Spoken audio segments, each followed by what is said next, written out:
something that I would have never ever imagined was when we had the Seder Ramadan Good Friday at the Alex's parents' home.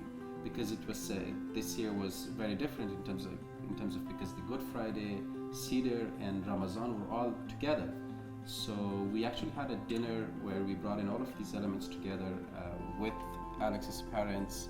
So that was really, really beautiful. And I think I remember that this thing is also a family thing, right? So Austen had a good opportunity to be part of Alex's family as well.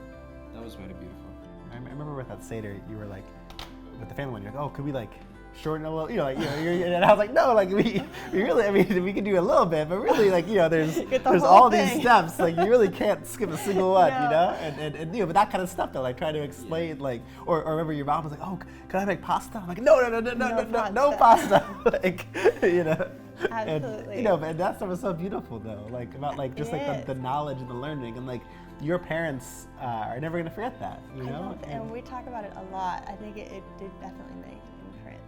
But one thing I've come to understand and really appreciate is how thoughtful both of them are whenever we're preparing any sort of event. But one thing that really sticks out is we did 2 days of the Seder for Passover, and usually during a Seder, as I learned, you read through an entire handbook, and it takes you through each of the steps for when the Jewish people left Egypt.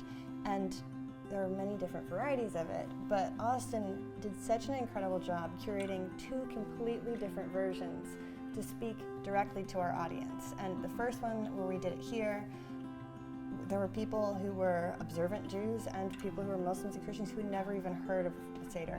And both felt incredibly included and learned so much. And then when we did it with my parents, they were asking questions. I mean, it took maybe 3 times longer than we intended because people were so engaged. And it takes thoughtful people in order to make successful events like that.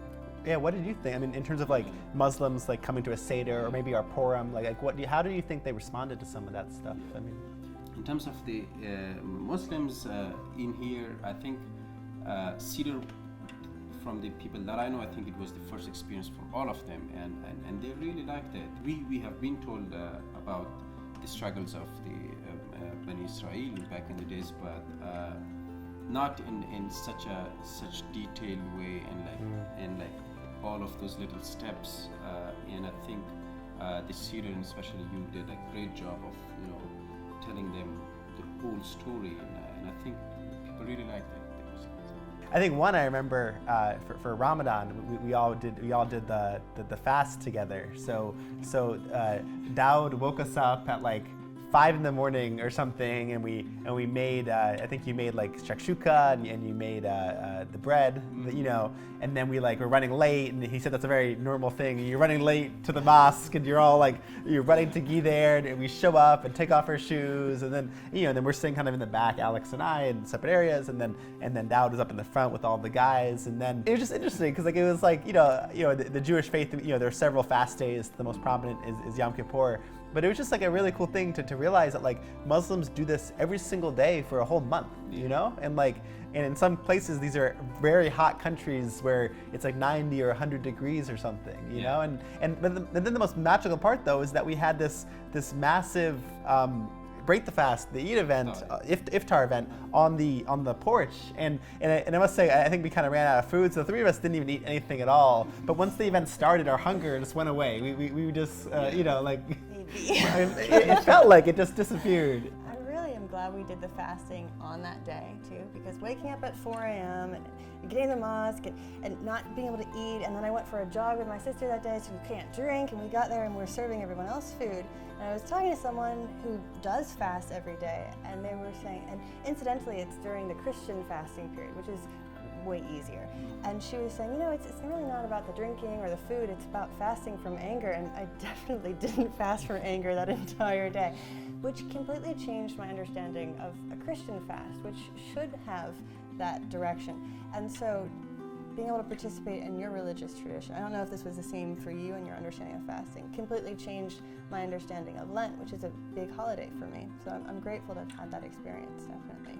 I love our Purim event where we hosted a play, you know, and it was just like, it was such a beautiful experience having, we had Christians, we had Muslims, we had Jews, we had all the religions playing this play, and I think very few people had even seen a porn play before. And that's a good point, because I thought that was marvelous, and even watching some of my Christian friends up here really just living it up with the play.